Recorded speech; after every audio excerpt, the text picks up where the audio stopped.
Amém? Meus queridos, eu quero saudar a todos com a paz do Senhor Jesus.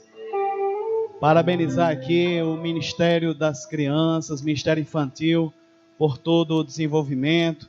As irmãs, os pais, todos aqueles que estão envolvidos nesse evento maravilhoso, a banda, toda a equipe, meus amados, que estão desenvolvendo esse trabalho de Natal, de comemoração, na verdade, de lembrança do nascimento do Salvador da humanidade, Jesus Cristo, nosso Senhor. Louvado seja o nome desse Deus maravilhoso.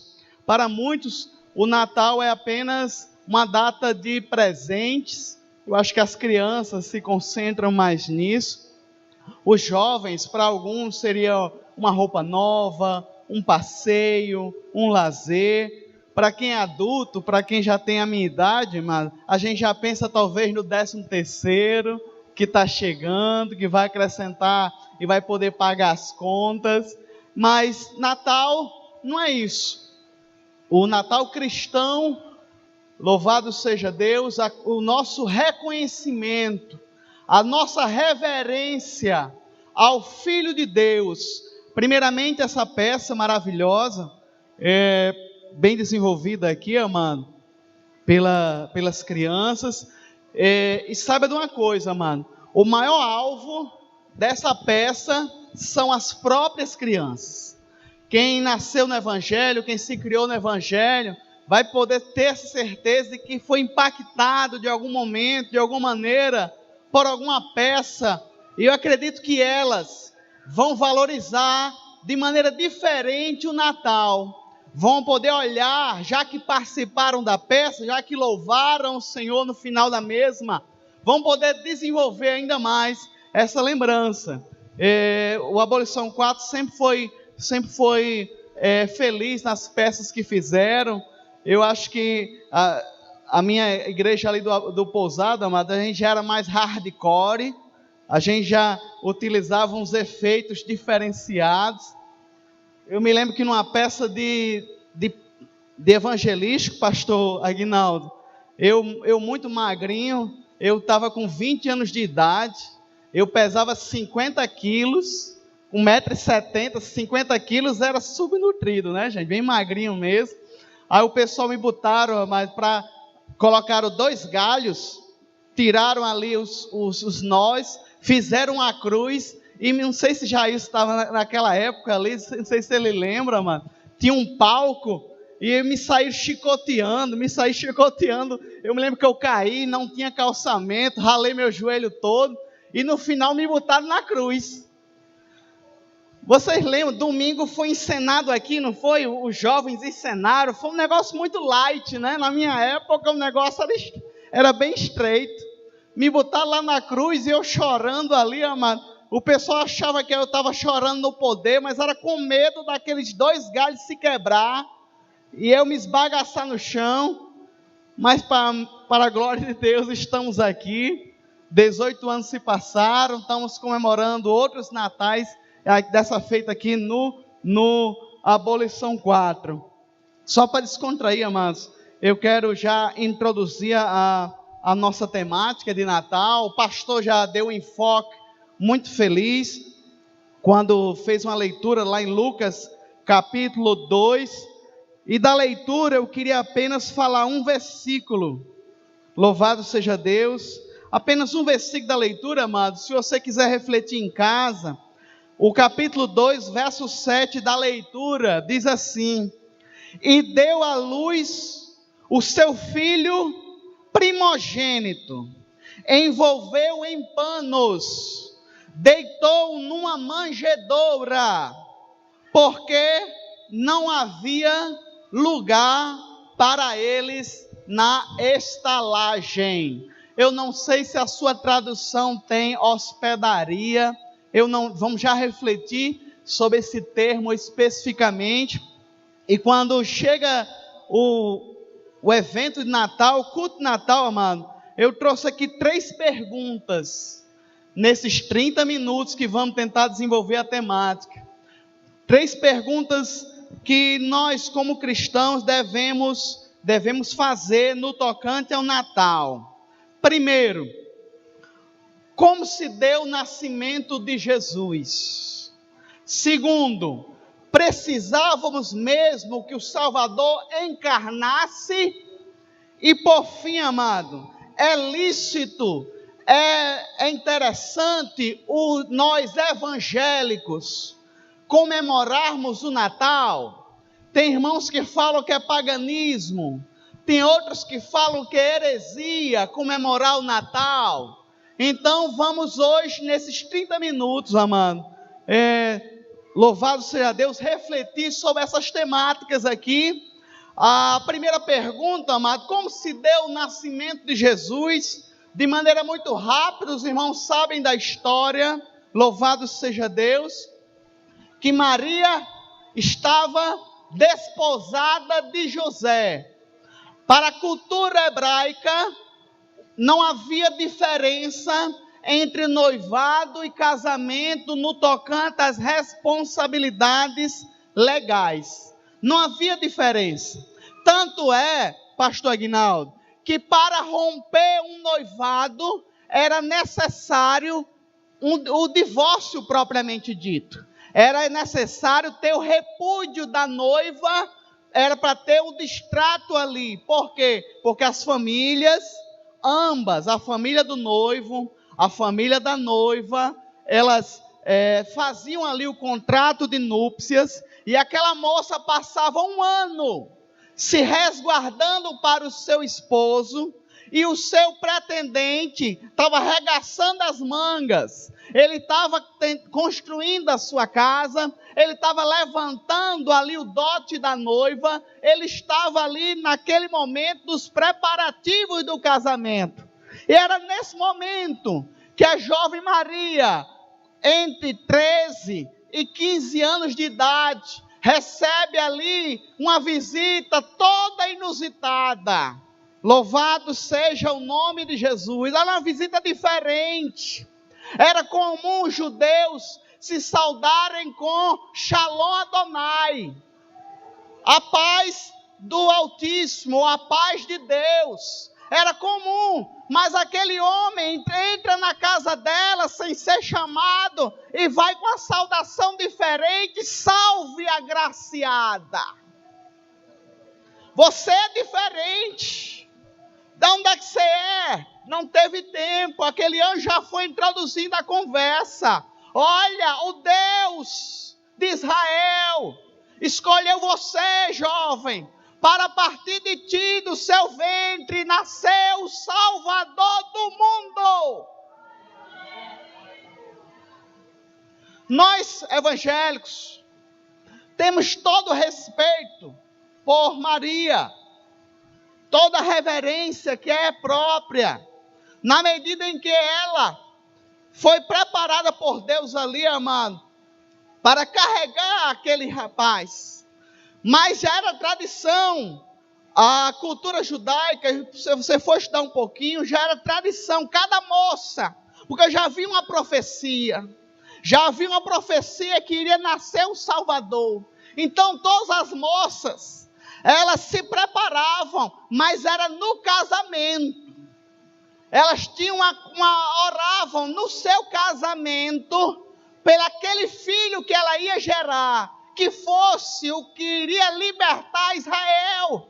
Mas nenhuma noiva, nenhuma moça virgem tinha essa preparação, essa questão psicológica dela. Foi tanto que ela foi surpreendida. Como pode? Como pode isso acontecer? Como posso eu gerar, se ainda não tive contato com o meu esposo José? Mas ele diz: olha, o que vai acontecer com você, jovem, vai ser algo sobrenatural. Aleluia, vai ser uma gestação diferente, porque o que há em você não vai ser filho, louvado seja Deus, natural, mas o Espírito Santo vai lhe cobrir com a sombra dele. Aleluia, e aquele que nascer de ti será chamado Salvador. Você vai colocar o nome dele Jesus, que já vem do nosso Jesus, já vem do grego Jesus, que já vem do hebraico Yeshua. Então vai ser o Salvador, vai ser aquele que vai trazer a esperança para a humanidade. E os irmãos conhecem a história. O ventre dela, o garotinho ali, amado, o feto, começa a se desenvolver. E a barriga dela começa a ficar saliente.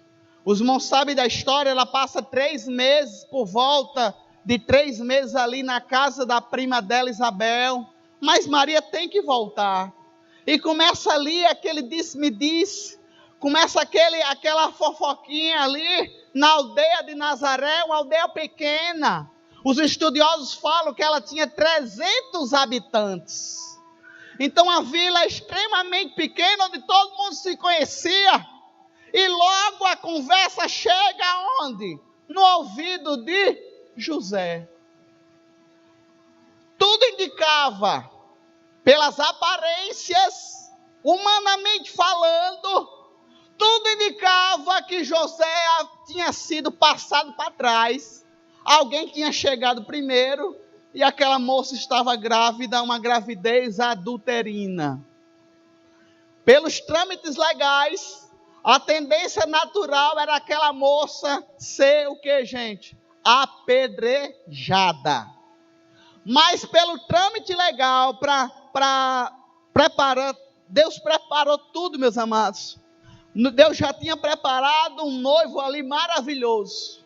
E se o irmão não sabe, amado, só quem poderia denunciar Maria era o ofendido.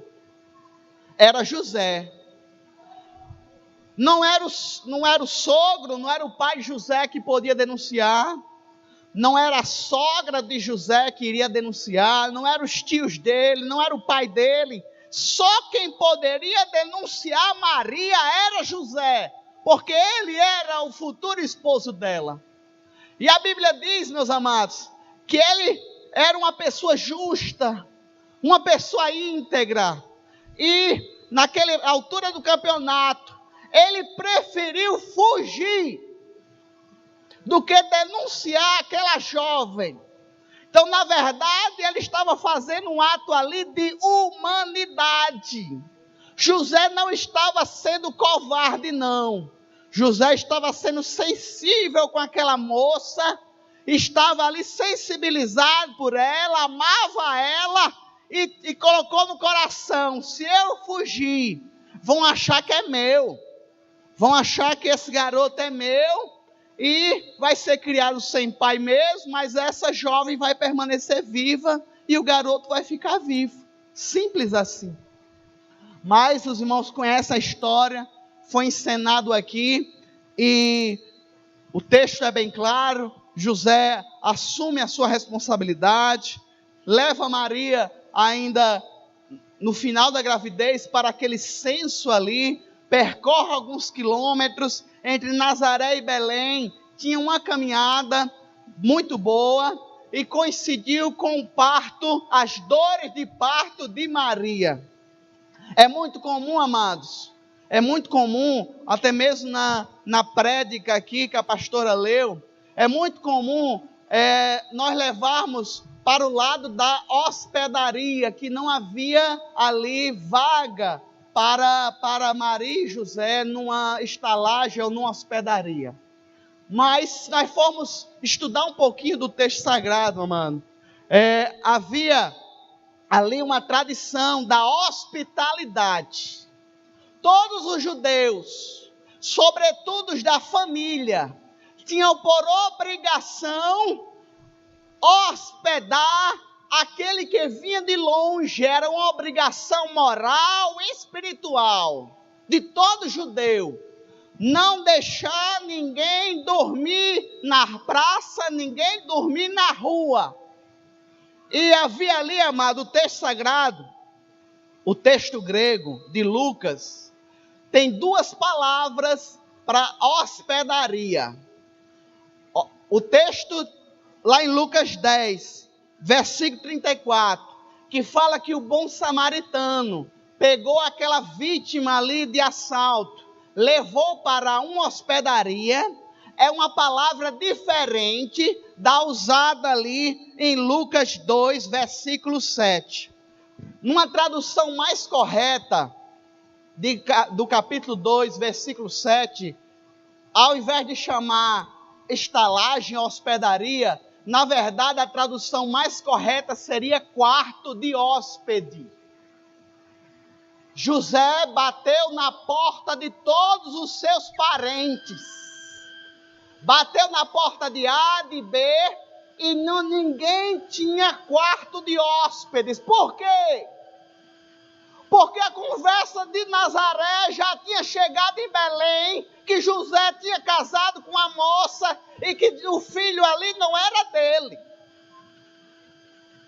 O irmão sabe que a conversa vai longe. E nenhum parente de José quis receber aquela moça, quis receber aquele rapaz. Ninguém reservou um quarto de hóspede. Todos disseram, está ocupado. Mas um disse, olha, as casas aqui são projetadas. A parte de cima a gente dorme. A parte de baixo os animais dormem. Se você quiser, não tem quarto de hóspede não. Mas se você quiser dormir com o meu jumento aqui, com a minha ovelha, do lado da minha vaquinha aqui, você pode dormir. Aleluia! Ninguém sabe, amado, a humilhação que aquele casal estava ali sentindo, a mulher com dores. José olha para aquele homem e diz, eu aceito. Eu aceito. E a Bíblia diz, meus amados, que aquele que, já entrando no tópico 2, aquele que iria ser o nosso representante, aleluia, porque de Moisés até ali, o Novo Testamento, amado, dezenas de outros representantes, sacerdotes, humanos, falhos, tinham se levantado ali. Eles ofereciam sangue de bode, eles ofereciam sangue de carneiro. Quem era pobre trazia um pombinho, mas tinha que haver sangue, e o sangue, meus queridos, encobria pecado. Sangue de ovelha não tira pecado de ninguém. A consciência continuava lá, a consciência pecaminosa. Mas o sumo sacerdote, aquele que desceu do céu, Paulo fala que ele se esvaziou. É renunciar. É sair do estado glorioso. E se sujeitar, no caso aí, amado, encarnar. Não tinha, meu amado, não tinha palácio para ele. Não tinha camas acolchoadas, que talvez Herodes tivesse nascido, Júlio César antes dele, Augusto antes dele, todos esses tiveram nascimentos ali pomposos. Mas, aleluia, aquele que havia de nos representar, até no seu nascimento, a Bíblia diz, amado, louvado seja Deus, que colocaram ele ali entre as palhas, enrolaram ele ali em panos. O Filho de Deus, amado, não tinha um berço, não tinha onde colocar. José muito prontamente limpa ali aquela colcheira, aquele lugar onde os animais comiam, passa ali uma água, tira ali o excesso, coloca uma palha e coloca ali na manjedoura onde os animais se alimentavam, o Filho de Deus, nosso Senhor e Salvador. Isaías, meu amado, o pastor já fez referência, louvado seja o nome de Jesus. No caso específico, amado, versículo 6, porque um menino nos nasceu, um filho se nos deu, o principado está sobre os seus ombros, o seu nome será maravilhoso conselheiro, Deus forte, Pai da eternidade, Príncipe da paz.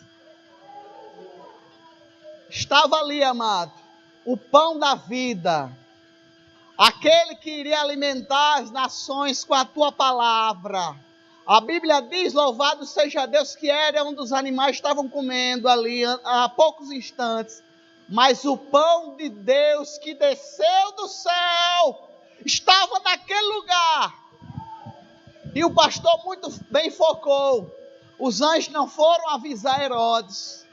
Os anjos não foram avisar ali, amado, a Pôncio Pilatos, no caso Augusto, ao sacerdote Caifás.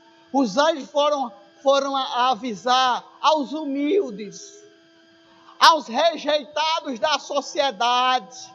Para quem não sabe, amado, pastor de ovelha era uma profissão rejeitada da sociedade. Por quê, amado?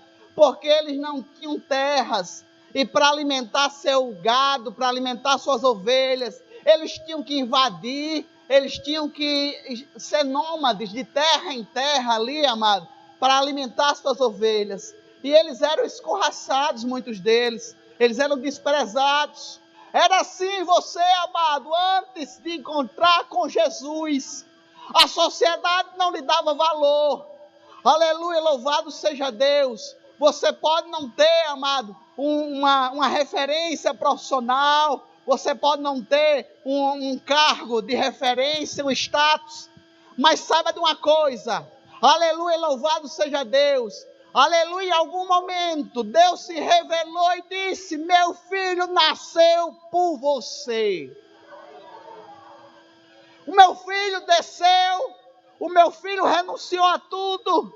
O meu filho, louvado seja Deus, foi ali, ninguém tinha lugar para ele, mas ele se resumiu, ele se sujeitou para que você, rejeitado da sua família, você aquele que não tinha crédito na sociedade, você que não era uma referência, mas Deus, nosso Senhor, se revela, paz nas alturas, paz na terra aos homens de boa vontade.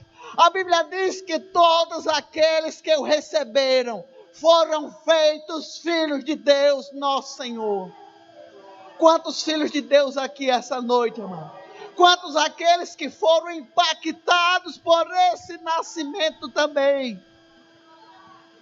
É bem verdade, meus amados, que comemorar o Natal não é bíblico, não é um mandamento. Comemoreis o meu nascimento, não. No caso, amado, o que Jesus nos deixou foi a Santa Ceia do Senhor e o batismo em águas para remissão dos pecados. Na Igreja Católica tem outros 5 sacramentos, mas Lutero na Reforma deixou apenas esses 2, batismo e Santa Ceia. Apenas esses 2 nós reconhecemos. Mas o Natal, meus amados, não deve passar despercebido. Vai entrar aqui a minha terceira colocação, nesses 12 minutos que eu tenho. Se é lícito nós cristãos comemorarmos essa data, a data do Natal, de 25, o feriado, dia 25 de dezembro, a noite de Natal, 24 de dezembro, isso é lícito para nós. Para quem estuda, meus amados, a ciências da religião, já havia muitas referências a essa data na antiguidade. Muitas religiões pagãs usavam realmente a data do 24 de 22, 24 de dezembro como a data para as suas festas. Havia um deus persa, chamado Mitra, inclusive, que ele foi importado, quando Roma submeteu a Pérsia, os soldados importaram esse deus, o tal do Mitra. E nessa data do 24 de dezembro, havia a adoração ao Mitra, que o seu símbolo era um sol. Tanto é que chamavam ele de Sol Invictus. E nessa data, os nobres trocavam presentes, elegiam ali, dentre os escravos, no caso, um governante para aquela festa pagã. Havia muita comida e havia muitas orgias nessa data, do 24 no caso de dezembro. E o que acontece, meus amados? Que com a ascensão, com o passar dos séculos, teve as perseguições romanas, mas no século IV depois de Cristo, Constantino, imperador romano, ele no caso, ele adota o cristianismo. Ele sela ali uma paz com os bispos, sobretudo o bispo de Roma, reúne a igreja e diz: olha, o cristianismo agora vai deixar de ser perseguido, nós vamos adaptar, no caso específico aqui, vamos fazer concílios, vamos ver os seus dogmas, e com os costumes foi englobado ali, durante as eras, que no dia 24 de dezembro não se manifestasse mais a honra ao Deus Mitra, mas agora seria Jesus Cristo, queria ser reverenciado nessa data. E os irmãos, louvado seja Deus, fica ainda mais se perguntando: e agora, Nazeu? Você fez uma colocação, coloca a mitra agora, como é que eu faço? Eu digo para vocês, meu amado, hoje nós não somos maioria do Brasil, mas daqui para 2030, se Jesus não voltar, o censo do IBGE diz que nós seremos maioria. E eu digo para vocês, amado, que se Jesus não voltar, vai chegar um tempo que no mês de fevereiro, pastor Aguinaldo, se Jesus não voltar, não vai mais ter carnaval aqui no Brasil. Os irmãos creem, amado? Ao invés de ser 4 dias de orgia, ao invés de ter 4 dias de pornografia, de exposição do corpo, se Jesus não voltar, e se nós formos maioria, não vai mais ter carnaval. Vai ser 4 dias de Pentecoste, vai ser 4 dias de glória a Deus, vai ser 4 dias de adoração, de batismo com o Espírito Santo. Por quê, amado? Porque vai ter a data, no sentido, amado, vai ter a lembrança. Teve a lembrança, mas quem vai estar no lugar, quem vai ser adorado, vai ser Jesus de Nazaré. A data pouco importa. O que importa no sentido, amado, é a mudança de postura e de atitude. O que importa, amado, Mitra foi esquecido. Se eu não falasse de Mitra aqui para vocês, ninguém ia lembrar desse paganismo. Por quê? Porque Jesus suplantou Mitra. Se havia um sol invictus, ele era um sol falso. Ele era um Deus falso. Agora, como disse lá em Malaquias capítulo 4, que o sol da justiça vai brilhar para todo aquele que temer ao Senhor. Aleluia! Mitra saiu do trono e Jesus de Nazaré é lembrado todas as noites, deve ser lembrado por todas as famílias cristãs ao redor do mundo. Hoje nós somos 2,5 bilhões de cristãos que estamos nos lembrando de Jesus de Nazaré. Infelizmente, tem muitas outras pessoas, amados, no globo, achando que Natal é Papai Noel, mas não é. Achando que é árvore de Natal, mas não é. Então, nós devemos fazer aqui essa noite, lembrar do verdadeiro Natal, que não é roupa nova, Natal não é calçado novo, Natal não é isso, meu amado. Natal é lembrar que Deus se fez homem, que Deus renunciou, que Deus sofreu. Ele foi adolescente, como o pastor falou, ele foi um jovem, como o pastor bem focou, ele chegou à fase adulta, renunciou a tudo, morreu na cruz por mim e por você. Esse é o verdadeiro espírito de Natal. É anunciar que Jesus vai voltar. E todo aquele que não estiver consertado, que não estiver, amado, aleluia, com o verdadeiro Espírito Santo, que é o Espírito de Natal, não vai subir. Os irmãos creiam, amado? Não vai subir, isso é Natal. A sua obrigação, amado, louvado seja Deus, como cristão, é falar o verdadeiro Natal. Aleluia! Se houver alguém com o coração aberto para oferecer, para Jesus entrar, ele vai fazer um milagre. Isso é Natal. Louvado seja o nome de Jesus. É nas vidas, é mudando a sociedade, é mudando padrões, é convertendo, é mudando, louvado seja Deus, a convicção, o coração, isso que é, aleluia, lembrar do Natal. Louvado seja o nome de Jesus Cristo, louvado seja Deus, louvado seja o nome desse Deus maravilhoso. Louvado seja Deus. Estamos encerrando aqui, amado, a nossa participação.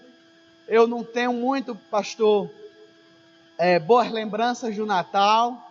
Eu venho da família muito humilde, louvado seja Deus, que eu não me lembro de ter recebido um presente no dia de Natal. Eu não me lembro. Louvado seja o nome de Jesus. Não me lembro na minha infância, louvado seja Deus, ter recebido. Estou clareando a memória, estou lembrando aqui de que as roupas de meus primos que tinham melhor condição do que eu, as roupas de meus primos, ali pro dia 20 de dezembro, chegava uma sacola lá em casa, pastor, de roupas usadas. E ali era o meu Natal, o Natal dos meus irmãos ali. Eu me lembro. Eu não sei se nessa crise, não sei como é que está o seu Natal, amado. Eu não sei se vai ter peru, se vai ter churrasco, se vai ter pão com salsicha, se é cuscuz com ovo, eu não sei. Eu não sei se depois daqui você vai para uma pizza, se você vai para uma churrascaria. Eu não sei se você está usando a mesma roupa do Natal anterior. Mas saiba de uma coisa: o Deus que te preservou o ano inteiro, Ele diz para você que essa noite, não chores, não fique angustiada, a sua vida para mim é preciosa, eis que tenho te guardado. Muitos queriam estar no seu lugar hoje, não puderam comemorar esse Natal. Mas levanta sua mão para o alto e saiba que eu estou contemplando a sua vida. É na luta, é na dor, mas você tem glorificado o meu nome. Pode faltar os bens materiais, mas eu digo que a minha graça na tua vida é abundante. E todas as coisas, ainda esse ano, você vai ver o meu braço estendido na tua vida. O Natal para muitos é distante de mim, mas você estava tão angustiado na tua casa, mas tu chegaste aqui para me ver, para me ouvir. Saiba, meus queridos, que a glória é para Ele, louvor é para Ele, a honra é de Jesus. Eu não tinha uma roupa nova, mas na minha inocência nós éramos tão alegres, tão felizes, abrindo aquela sacola de roupas usadas, mas eu feliz ali, inocente com meus irmãos, a gente se alegrando. E está faltando isso nas famílias, amado. É olhar para o seu núcleo, para a sua célula, trazer Jesus, como eu tenho falado no começo. Não aceitaram, não hospedaram, não deram quarto de hóspedes para Jesus. Mas saiba de uma coisa, amado, o cantinho do seu coração, você deu espaço para Ele. E quando você dobra o joelho, você levanta as mãos para o céu. O Deus que nasceu menino e morreu o homem naquela cruz está do seu lado. Ele diz que está à direita do Pai, lá no céu, mas está contemplando a igreja dele. E nenhum deles vai faltar. Aleluia! Se você chegou, amado, é porque Deus tinha um propósito na sua vida. Naqueles hinos que foram ofertados, nas crianças que ensinaram, em mais um Natal que Deus fala ao seu coração, o quanto você é importante para Ele. E que Deus abençoe a todos. Oreis por nós, em nome de Jesus.